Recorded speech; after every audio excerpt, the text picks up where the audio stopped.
All right. So, people know you. You're my mother.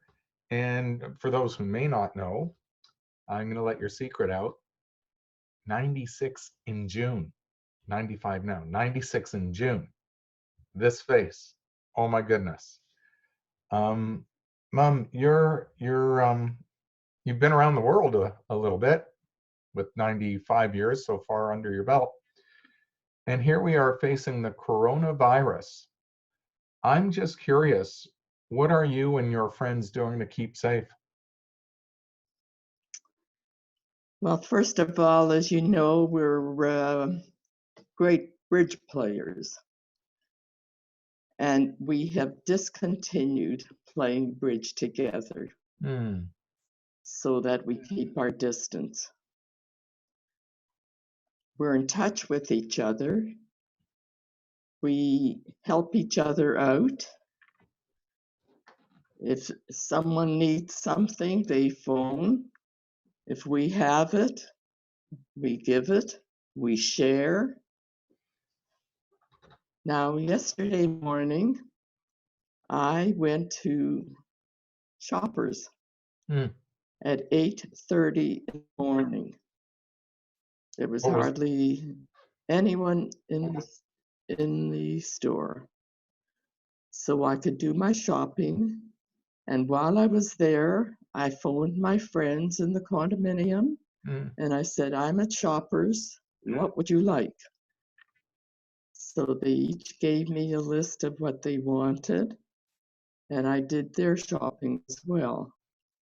Mom, Um, let me jump in for a minute. How did you get there? How did you get to Shoppers? I drove. You drove. I drove. Yes. The world needs Yes. more of you. I'm telling you, the world needs more of you. So you picked up all these things And for your friends. yes. Uh, Now, actually, I think it's safer to drive by yourself Hmm. than even taking a taxi. You don't know who's been in the taxi. It might even be safer than taking Circle of Care Hmm. because they have to transport people to the hospitals. Um, you do whatever is safer. How So I how think that even driving your car, what dear? I was going to say, how are the spirits of your friends? What are they doing to keep their spirits up? Well, one is a little more anxious than the other. But one of my friends is not concerned at all. She says, what will be, will be. She tries to be safe, do the safe things, do what's required of us. Otherwise, there's no control. So Right. she says, what will be, will be.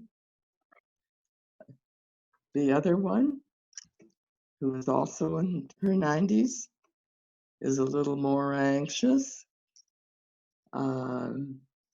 but is coping. Now, she had an infection on her chest, so she called her doctor. Her doctor just came back from Florida, and he had to be isolated for 14 days. So he said to her, send me a picture. So my other friend took a picture of this infection that she has, sent it to the doctor.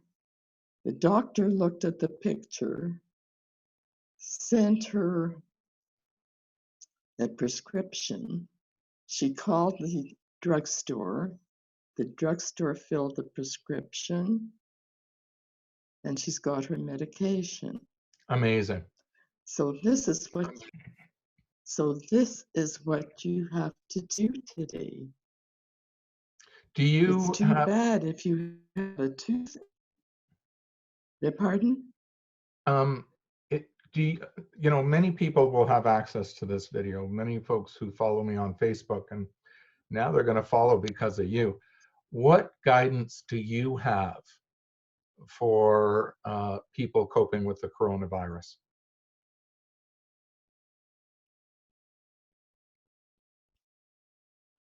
First of all, you have to stay calm. You have to try to manage that. Otherwise, you will go into a state of depression, which is quite easy to do today. So you have to kind of still think positive, do the best you can, sanitize, wash your hands, even sanitize the doorknobs, your keys, the light switches. When I went to the Shoppers the other morning, I put on surgical gloves. Wow. And I kept them on. I kept them on until I came home and put them in the garbage. But then you also have to think about what you purchased and who has touched that. So you try to sanitize and clean whatever you bring in. If you bring in your fruits and vegetables, I now have a little brush and I brush them with the water. But then you have to make sure that you sanitize your brush. So that we try to do the best we can and follow the instructions. Mom, I'm going to jump in. As always, your guidance is wise. I hope people take from your calm, because you're remarkably calm. You've got great strategies. You demonstrate thinking of your friends and doing on their behalf, picking things up for them. You're just a wonderful lady. And I'm going to bring this meeting to a close so that others may have a chance to get a dose of you. I love you. I love you, and just stay safe and healthy. Everybody, be careful. Thanks, Mom. Bye.